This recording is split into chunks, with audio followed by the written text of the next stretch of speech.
Now that we understand mole ratios, we can learn limiting reagent. The limiting reagent is the reactant that runs out first and stops the reaction.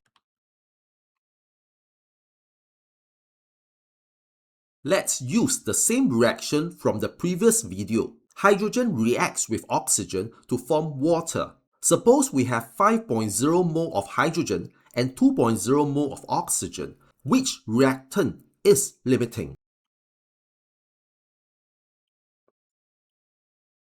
From the balance equation, the mole ratio of hydrogen to oxygen is 2:1. This means 2 moles of hydrogen reacts with 1 mole of oxygen.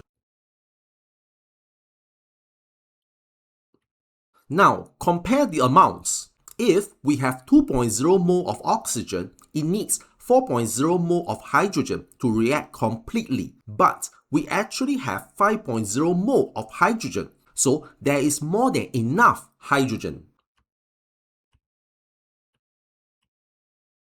Since hydrogen is in excess, oxygen must run out first. So, oxygen is the limiting reagent. Once oxygen is used up, the reaction stops, even if some hydrogen is still left. So remember, the limiting reagent is not always the smaller number of moles. You must compare using the mole ratio from the balance equation.